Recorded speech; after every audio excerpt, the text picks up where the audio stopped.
जद्दोजहद मुश्किलें और कड़ा इम्तिहान है जिंदगी, हर कदम पे सलाह की मोहताज है जिंदगी। या खुदा बख्श के रूहों को आवाज, सुकून अता फरमाया, खुशनुमा बना दी जिंदगी।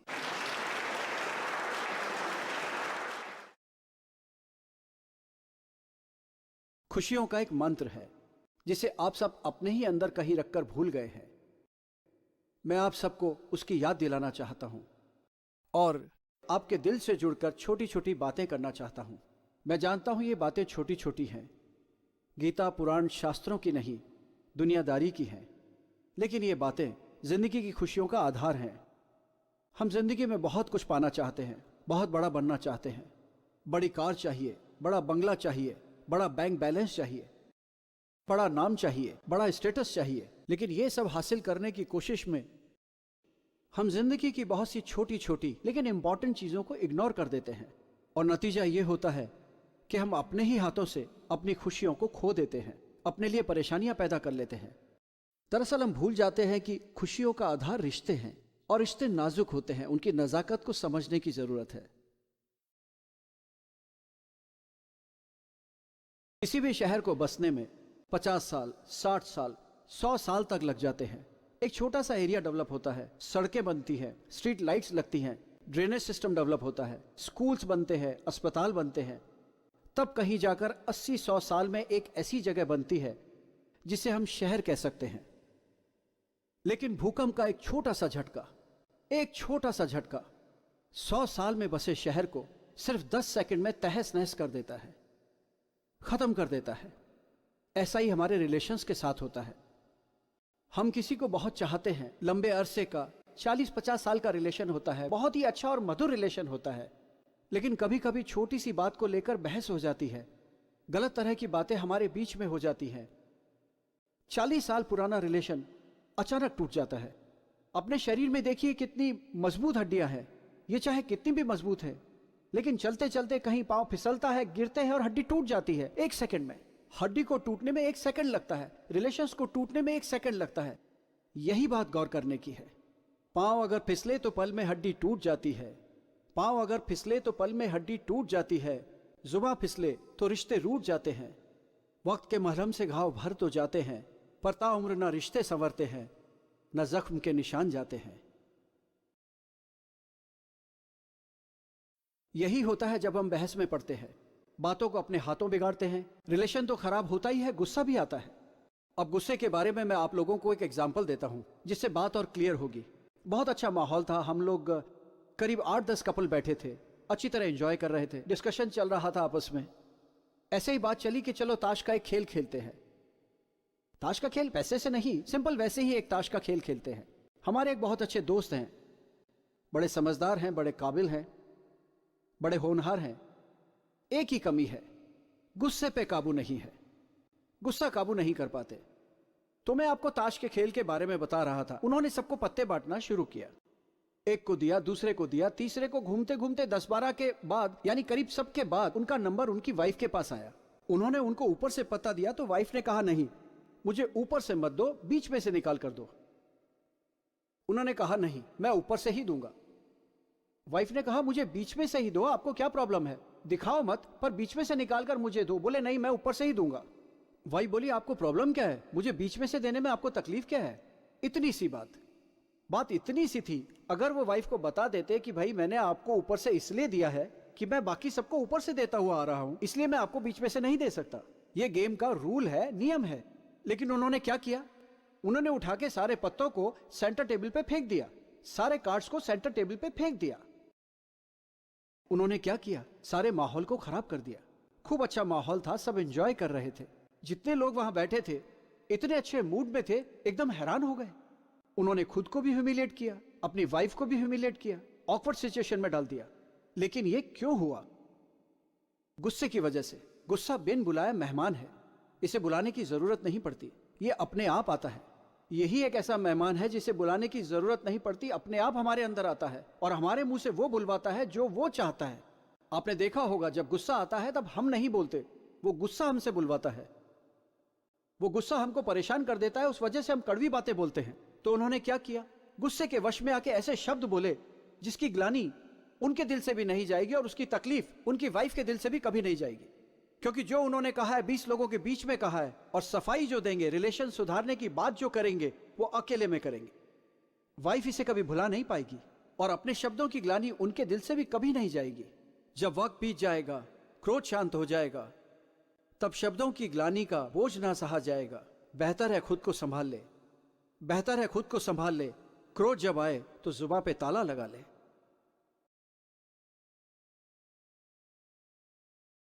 इसी तरह की एक और इंपॉर्टेंट बात है, हम शिकायत बड़ी शिद्दत से करते हैं।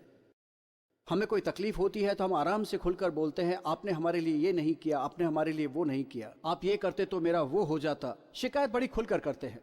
लेकिन हमारे पास अगर कोई शिकायत लेकर आए तो हमारा दिमाग 3 तरह से काम करना शुरू कर देता है। पहली बात, उस बात के लिए हम हमारा जस्टिफिकेशन कैसे दें। जो शिकायत वो लेकर आया है उस इश्यू पर खुद को जस्टिफाई कैसे करें।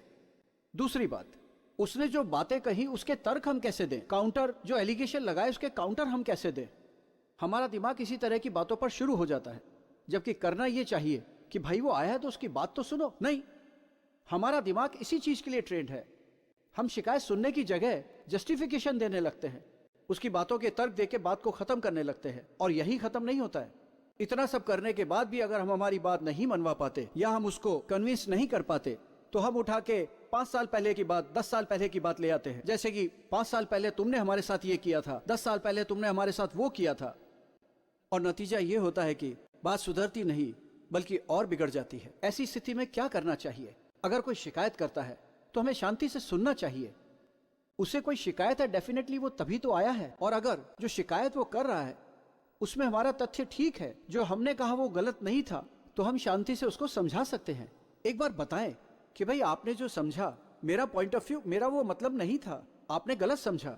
हो सकता है हमारी बात उसको समझ में आ जाए, और फिर भी हम अगर गलत ही थे तो आसानी से माफी मांग सकते हैं। कोई शर्म की बात नहीं है। माफी मांगने से हम छोटे नहीं होते बल्कि दिल साफ हो जाता है। और एक सबसे इंपॉर्टेंट बात यह है कि शिकायत नहीं सुनकर हम एक अच्छे इंसान से रिश्ता खराब कर रहे हैं। एक सिंपल सी बात है कि कोई आदमी अगर आपके पास शिकायत लेकर आया है, यह सबसे इंपॉर्टेंट बात है इस पॉइंट के लिए। कोई भी इंसान अगर आपके पास शिकायत लेकर आता है, इसका मतलब वो आपसे रिलेशन बनाए रखना चाहता है। जिसको आपसे रिलेशन नहीं रखना होगा वो आपसे शिकायत नहीं करेगा, कभी भी नहीं करेगा। वो अपने मन में रखेगा। अगर भारी पड़ता है तो वक्त आने पर आपको अच्छी तरह से उसका जवाब दे देगा, और अगर कमजोर पड़ता है तो दिल में नाराजगी लेकर चुपचाप बैठ जाएगा, हमारे पास नहीं आएगा। अगर वो इंसान शिकायत करने हमारे पास आया है तो इसका मतलब वो हमसे रिलेशन बनाए रखना चाहता है। उसके जज्बे की तो हमें कद्र करनी चाहिए। वो करने की जगह हम जस्टिफिकेशन देते हैं, अपनी तरफ से तर्क वितर्क करके उसे और तकलीफ पहुंचाते हैं, उसके दिल को और दुखाते हैं। ये सब गलत है। हम हमेशा के लिए ऐसे इंसान को जो हमारा हो सकता है उसे खो देते हैं। अपनों को गंवा के नींदें न उड़ाई होंगी, टूटे धागों में गांठें न लगाई होंगी। अपनों को गंवा के नींदें न उड़ाई होंगी, टूटे धागों में गांठें न लगाई होंगी। शर्तों पे अपनी रिश्ते न निभाए होंगे, तो होंगी चाहते ही चाहते रुसवाइयां न होंगी।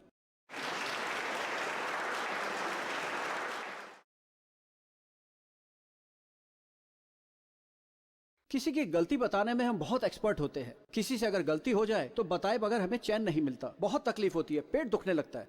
अगर गलती करी है तो बताना चाहिए, बताएं, जरूर बताएं। गलती हुई है तो बताना चाहिए। अगर छोटा है और हम बताएंगे तो सीख जाएगा। एक बार बताएं, उसको समझ में आ गई तो खुशी की बात है, नहीं आए तो एक बार और बता दीजिए। लेकिन लैंग्वेज, शब्द, बिहेवियर सब पोलाइट होना चाहिए। अगर हम शांति से, तरीके से, रेस्पेक्टफुली उसे बताएंगे कि गलती आपसे हो रही है, तो सामने वाला गलती सुधारने की कोशिश करेगा।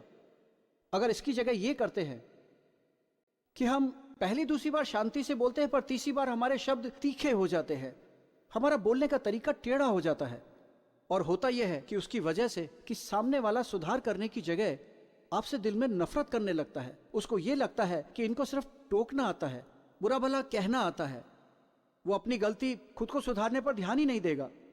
वो सिर्फ इस बात पर ध्यान देगा कि इन्होंने ऐसा बोला, वैसा बोला। उसके दिल पर आपके शब्द जो हैं वो तीर की तरह चुभते रहेंगे। कमान से निकले तीर को न पकड़ सका है कोई, कमान से निकले तीर को न पकड़ सका है कोई, शब्दों की चुभन को न भुला सका है कोई। दिल के घावों पर मलहम फिर लगानी पड़े, शब्द ऐसे न जुबां पर लाओ कोई। कभी भी ऐसे शब्द ना बोलें जिससे किसी के दिल को तकलीफ पहुंचे।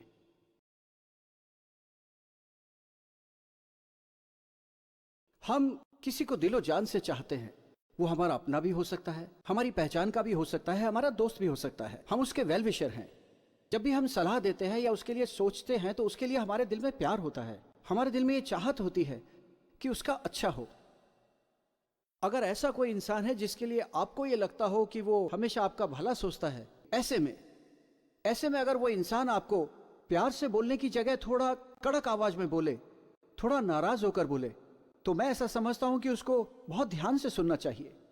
जबकि नॉर्मली होता यह है कि उसका भी बुरा मान जाते हैं। नहीं, अगर हम दिल से जानते हैं कि ये इंसान सिर्फ भला सोचता है, हमारा सिर्फ अच्छा सोचता है, ये हमारा वेल विशर है, और उनकी बातों में अगर कहीं थोड़ा सा तीखापन आया है, थोड़ी नाराजगी आई है, तो डेफिनेटली हमने ऐसा कुछ किया है जो बहुत ही गलत है। हमें उस पर ध्यान देकर उसे सुधारने की सख्त जरूरत है। सिर्फ बुरा मानने से गलतियां नहीं सुधरती। एक बहुत ही हास्यास्पद बात है, ये बड़ी कॉमन सी बात है। आपने गौर किया होगा कि कभी कोई इंसान हमारे पास आकर बोलता है कि मेरे घुटने में दर्द हो रहा है, तो हम ये नहीं पूछते कि आपके घुटने में क्यों दर्द हो रहा है। हमारा रिएक्शन होता है, मेरे तो दोनों घुटने दुख रहे। वो कहता है मेरी आंख में तकलीफ हो रही है, मेरी तो दोनों आंखों में मोतिया हो गया। हद हो गई भाई, वो आपको अपनी तकलीफ बता रहा है। हम सुन तो ले, एक बार बात तो सुने उसकी। उसको तकलीफ है, किसी अपने के साथ शेयर करना चाहता है, हमको अपना मानता है, इसलिए हमसे अपने दिल की अपनी तकलीफ की बात कर रहा है। हम उसको तो सुन नहीं रहे। हमारा पूरा ध्यान इस बात पर है कि तेरा छोड़, मेरे तो दोनों घुटने दुख रहे हैं। यही मौका है उसके दिल में जगह बनाने का। कोई इंसान अगर हमसे आकर अपने दिल की बात कर रहा है, हमें सबको छोड़ के, दिमाग को, खुद को छोड़, सीधा सीधा उसके दिल को समझने की कोशिश करनी चाहिए, उसकी तकलीफ को समझने की। हमसे अगर आके कोई बात कर रहा है, इसका मतलब हमें कहीं ना कहीं अपना समझता है, हमसे कहीं ना कहीं उसका कोई लगाव है। उस पर हमें ध्यान देना चाहिए। उसकी तकलीफ, हमारी सारी बातें एक तरफ छोड़ के हमें उसकी तकलीफ को सुनना चाहिए, उसकी तकलीफ पर गौर करना चाहिए। अगर हम ऐसा करेंगे तो वो रिश्ता जो बनेगा वो आम रिश्ता नहीं होगा। जुबान से सिर्फ वादे होते हैं, निगाहों से सिर्फ इशारे होते हैं, जुड़ते हैं जो दिल से वो रिश्ते नहीं, खुदा की इबादत होते हैं।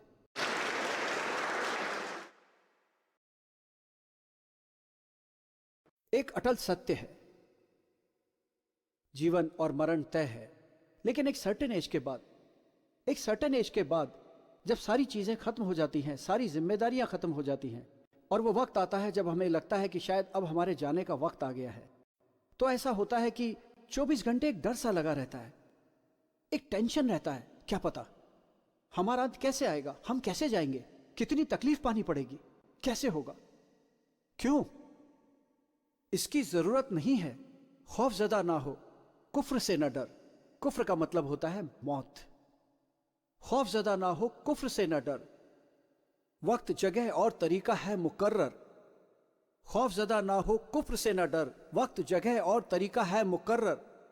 बेवजह मरने से पहले यूं डर डर के न मर। मौत तो जब आएगी तब आएगी, वो अटल है। उसका वक्त, जगह और तरीका सब तय है। तो जब आएगी तब आएगी, न रोक सकोगे न उसके पहले जा सकोगे। और वैसे भी जब तक हैं तब तक मरे नहीं, और मर गए तो हम ही नहीं। टेंशन की क्या बात है। लेकिन फिर भी इंसान जब तक जिंदा है तब तक वो 99 का चक्कर जिसे कहते हैं ना, वो चलता ही रहता है। प्रॉफिट लॉस, ये सब चीजें इंसान के दिमाग में चलती ही रहती हैं। और एक्चुअली भगवान जानते थे कि ये सब होने वाला है, इसीलिए भगवान ने 2 चीजें दी इंसान को, एक दिमाग दिया और एक दिल।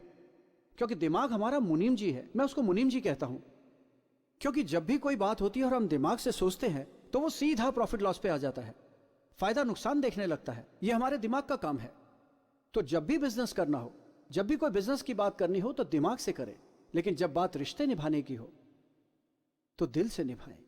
इमोशंस की हो, रिश्तों की हो, उसे दिल से निभाएं, क्योंकि फीलिंग्स को समझने का काम सिर्फ दिल कर सकता है। मैंने आपसे शुरू में कहा था, खुशियों का एक मंत्र है जो आप सबके दिलों में है। मैं आप सबको उसकी याद दिलाना चाहता हूं। यहीं से हमारी बातचीत की शुरुआत हुई थी। मैं अब आपको वो मंत्र बताता हूं। वो मंत्र है, सोच खुशियों की नींव है। हमारी खुशियों की नींव सोच है। अगर हम हर बात पे सोचना समझना शुरू करें, हर बात पे गौर करना शुरू करें, जो गलत किया क्यों किया इस बात पर गौर करें, तो हम खुशियों को बड़ी आसानी से पा लेंगे। क्यों बहुत सालों के रिश्ते अचानक टूट जाते हैं? क्यों बसे बसाए घर उजड़ जाते हैं? क्यों एक ही गलती को हम बार बार दोहराते हैं? अपनी गलतियों के लिए दोष दूसरों को देते हैं, तकलीफें अपने लिए खुद पैदा करते हैं और सलाह के लिए दूसरों को ढूंढते रहते हैं। ऐसा इसलिए करते हैं कि हम सोच विचार नहीं करते। तो आज से एक काम करते हैं, हमें रोज सिर्फ 10 मिनट अपनी आत्मशुद्धि के लिए स्पेंड करने हैं। मैं एक बार रिपीट करता हूं, आज से हमें रोज 10 मिनट सिर्फ अपनी आत्मशुद्धि के लिए स्पेंड करने हैं। रोज रात को 1 गिलास गर्म पानी लें। अगर वज्रासन में बैठ सकते हैं तो वज्रासन में बैठें। एक एक सिप लेते जाएं गर्म पानी की, और खुद को दृष्टा बनकर देखें। दृष्टा बन के अपने आप को देखें। गर्म पानी की एक सिप लें और सोचें, दृष्टा की नजर से देखें कि हमने दिन भर में क्या किया। हमने दिन भर में ऐसा क्या किया जिससे कि किसी का दिल दुखा हो? हमने क्या अनैतिक किया, क्या गलतियां की, किसको बेवजह हमने किसी को तकलीफ दी? और हमें अच्छा भी देखना है। जो भी हमने अच्छा किया है, हम तय कर लें कि इस अच्छाई को हमें आगे बढ़ाना है, इन अच्छाइयों को हमें आगे बढ़ाते जाना है। लेकिन जो गलतियां हमसे हुई है, उन गलतियों को उसी वक्त बैठ के तय कर लीजिए कि यह गलती हमसे आज हुई है, लेकिन आज के बाद यह गलती मैं दोबारा नहीं करूंगा। यही हमारी खुशियों की नींव का पहला पत्थर है।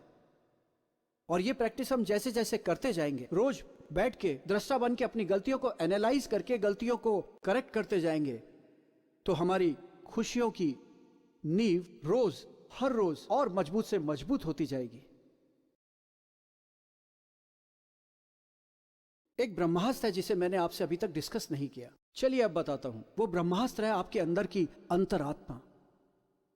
जब भी हम कुछ गलत काम करने की सोचते हैं या गलत काम करने का प्रयास भी करते हैं, तो अंदर से एक चेतावनी आती है, एक रोशनी आती है जो बताती है कि यह गलत है, मत करो। हमेशा होता है, आपने गौर किया होगा, ऐसा होता है, जरूर होता है। अगर अंतरात्मा की आवाज को इग्नोर कर हम अपने लिए परेशानियां पैदा करने की जगह गौर करें, सोच विचार करें, अपनी गलतियां ढूंढें और उन्हें सुधारें, तो हम गलतियां करने से आसानी से बच सकते हैं। यानी सोच विचार शिष्य है और हमारी अंतरात्मा हमारा गुरु। तो रोज सोच विचार करें, हर लम्हे से, हर शख्स से, हर एक्टिविटी से, हर परिस्थिति से, हर चीज से सीखने और समझने की कोशिश करें। सीखने और समझने की कोशिश करके एक शिष्य बने और अपनी अंतरात्मा की आवाज के ज्ञान का सम्मान करके अपने उस गुरु से ज्ञान प्राप्त करके खुद स्वयं अपने आप के गुरु बने। हर लम्हा कुछ सिखाता है, हर शख्स कुछ सिखाता है। जज्बा होकर सीखने का तो हर जर्रा कुछ सिखाता है। हर लम्हा कुछ सिखाता है, हर शख्स कुछ सिखाता है। जज्बा होकर सीखने का तो हर जर्रा कुछ सिखाता है। क्यों ढूंढे मशवरे के लिए किसी को हम, जब खुद गुरु हमारे अंदर हमारी आत्मा में बसता है। बी योर ओन गुरु। नमस्कार।